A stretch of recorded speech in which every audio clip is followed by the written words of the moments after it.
Hi and welcome to The Lonely Triathlete. My name is Todd and I am The Lonely Triathlete, coming to you from Vancouver, British Columbia, Canada, where I can see my breath even if you can't.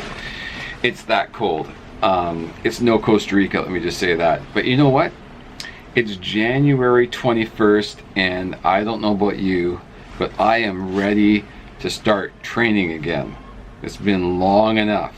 I mean, my back is recovered, my boiled toe is recovered, my beautiful, relaxing 6-week vacation in Costa Rica, where while I was active, I didn't do much actual training. That's over and done with. And COVID's over, recovered. I mean, I don't know about you, if you've ever had the pleasure of having COVID over the last few years, but it took me about a month to stop coughing. So put that at the very beginning of January, and then at that point I was able to slowly ramp up my training. My poor partner, she's been sick with post-COVID symptoms for going into her 8th week. So I'm not going to complain, but I am ready to start training. And as I said, I've been slowly over the past 3 weeks ramping up my cycling, ramping up my running, kind of getting myself prepared for being able to take on an actual training plan. And when I say slowly, I mean I've only recently, this week, got my cycling up to 45 minutes per session and my runs up to 35 minutes.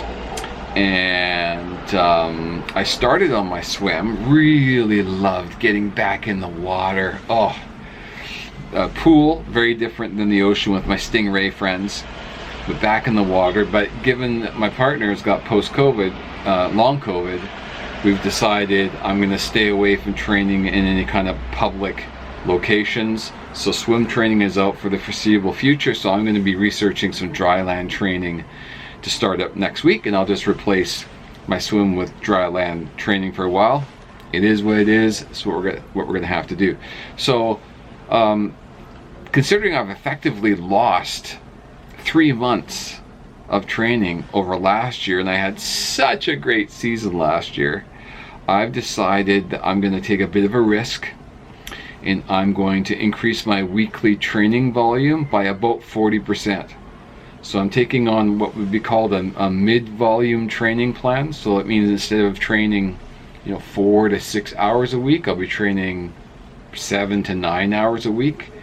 And it's a bit of an experiment to see if by increasing my weekly / annual volume by that much can help me make up for losing the past 3 months of training. And I'm completely aware that by doing this, I'm significantly increasing my risk of injury. So I've decided to take on some, I'll just have to be obviously more aware of recovery from a nutritional perspective and a behavioral perspective. And on that note, there are 3 new things that I'm excited to take on this year for post-workout recovery and health enhancement. The first one is cold exposure. So I have a heck of a time waking up at 6:30 in the morning here in BC when it's pitch black outside. In fact, it doesn't really start to lighten up till about 7:45.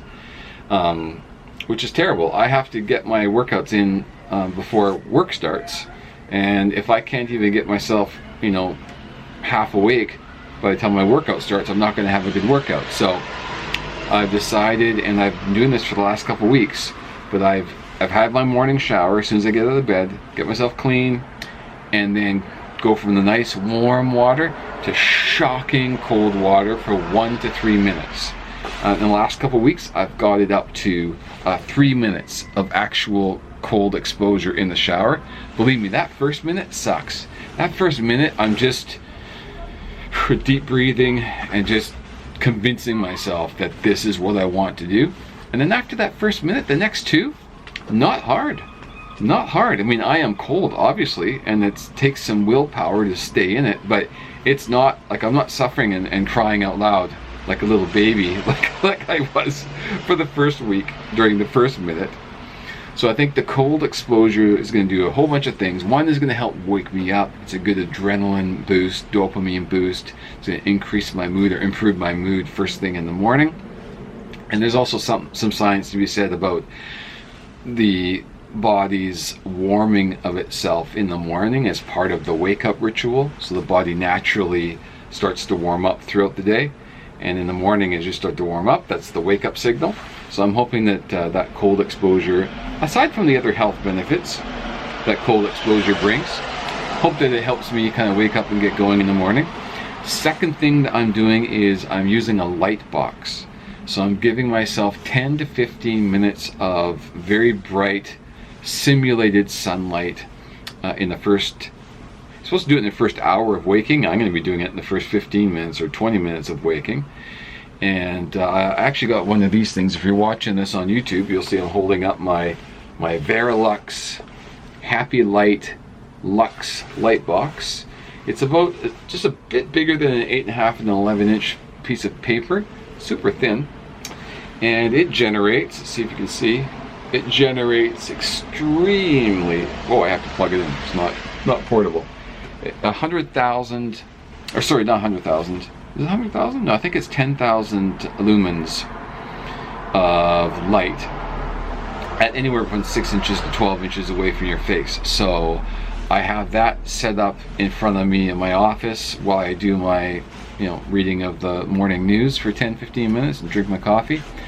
And hopefully the cold shower along with this extremely bright light exposure helps me to wake up and get ready for my big workout.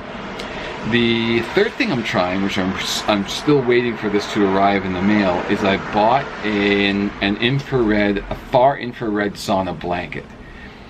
It's essentially a sleeping bag lined with carbon fiber far infrared light emitters, and it's used for post-workout recovery. There's a lot of science on how it can help enhance aerobic exercise. There's just tons of science on saunas in general. Not so much science on far infrared. It's a relatively new type of sauna in the world, so the science is really behind on it. So the emerging science is very promising that it offers the same benefits as a traditional sauna does. But I'm waiting for that to arrive in the mail, and I cannot wait to use it in a couple of ways. One, I want to see if it actually helps improve post-workout exercise endurance adaptations. So it's almost like running for an hour and then sitting in this sauna blanket for half an hour or 40 minutes just extends the workout in a sense. But I also want to use it for recovery. So an hour before I go to bed, I want to hop in there for 40 minutes, get the body nice and hot, maybe get a nice little sweat going on, and let those far infrared light rays penetrate into my muscles and joints, tissues, and provide some sort of some healing and recovery, because I'm going to be going harder than I've ever gone before, so I'll need that. So yeah, those are the three main things I'm looking forward to trying in my training as I start the next week. I'll let you know if any of them seem to be doing anything or if it's just all in my head. But you know what, even if it's all in my head and it's working, I'm okay with that too. So just wanted to share with you what I'm about to embark on in terms of my triathlon training. And if you've got any experience with any of those three things I mentioned, or you just want to talk to me about your own triathlon training, I would love to hear from you at thelonelytriathlete, all one word, thelonelytriathlete @gmail.com.